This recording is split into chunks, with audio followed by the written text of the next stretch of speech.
డయాగ్రాండ్ దేనికి యూజ్ఫుల్, ఎవరికి యూజ్ఫుల్, ఏజ్తో ఏమన్నా సంబంధం ఉంటుందా? డీటెయిల్డ్గా చెప్పండి. బేసిక్గా డయాగ్రాండ్ అనేది డయాబెటిక్ సప్లిమెంట్ మేడం. ఇది ఎవరికి బాగా ఉపయోగపడుతుంది అన్నది నేను చెప్తాను ఇప్పుడు. దీంట్లో 5 రకాల ప్రోటీన్ ఉంటుంది అనమాట. ఆ ప్రోటీన్ ఉండడం వల్ల ఏమవుతుందంటే ఫస్ట్ వచ్చేసి స్లోగా వాళ్ళకి మజిల్ బిల్డప్ అవుతుంది.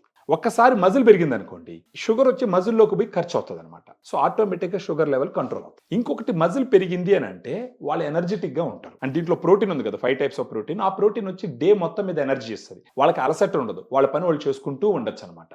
అది కాకుండా దీంట్లో డైటరీ ఫైబర్ ఉంటుంది. డైటరీ ఫైబర్ ఉండడం వల్ల ఏమవుతుందంటే అది స్లోగా డైజెస్ట్ అవ్వడం వల్ల వాళ్ళకి ఆకలి పుట్టదు. ఆకలి పుట్టినప్పుడు ఎలాగంటే అలాగ తినరు కాబట్టి గ్లూకోజ్ లెవెల్స్ ఇమ్మీడియట్ గా స్పైక్ అప్ అయ్యే ఛాన్సెస్ కూడా ఉండదు.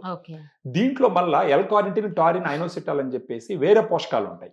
అవేం చేస్తాయి, శరీరంలో ఉండే కొవ్వుని బర్న్ చేసి ఎనర్జీని ఇస్తాయి బాడీకి. సో అప్పుడు అధికంగా ఉండే కొవ్వు కూడా కరుగుతుంది. దానివల్ల కార్డియాక్ ఇష్యూస్ రాకుండా ఉంటాయి. దీంట్లో మళ్ళా వైటమిన్స్, మినరల్స్ ఉంటాయి. సో డయాగ్రాండ్ అనేది ఒక శరీరానికి, డయాబెటీస్ ఉన్న వాళ్ళకి శక్తినిచ్చేటటువంటి ఒక సప్లిమెంట్.